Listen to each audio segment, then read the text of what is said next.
Well, with one day to go until the midterms, California voters honing in on two key sports betting propositions this election cycle.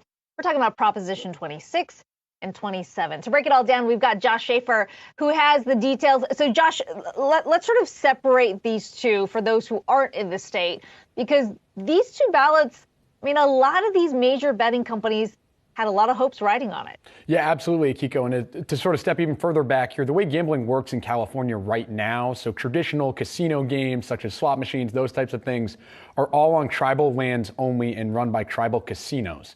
So they had their own proposition to pass sports betting here, and that's Proposition 26. That would allow sports gambling only on tribal lands, so not the mobile sports gambling we often talk about from DraftKings and companies like that. And that proposition, like I said, is primarily backed by California Native American tribes. Then there's Proposition 27, which would allow mobile sports gambling everywhere in the state. This is the one that's backed by sports gambling operators like FanDuel, DraftKings, Penn Entertainment, MGM.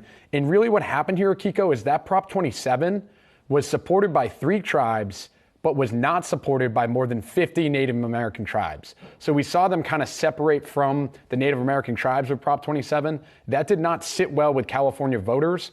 And now we're looking at polls that point to a pretty bad beat here for both propositions. A final note I want to make on that, I spoke with Jacob Mija, a spokesperson for one of the California tribes, and he said they must respect the single industry that has uplifted tens of thousands of Native Americans out of abject poverty.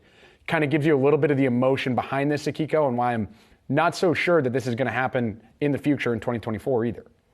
Yeah, it's just been incredible to see the amount of money that poured into these propositions. And then, of course, last month we saw companies like FanDuel as well as DraftKings sort of pull out of that because they realized where the polls were headed.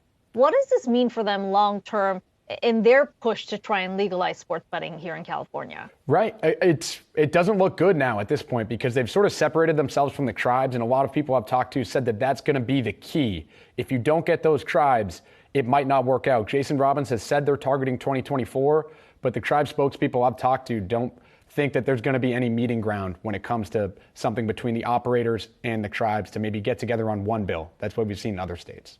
Yeah, a bit of resetting expectations here after the midterms. Josh Schafer, as always, thanks so much for that.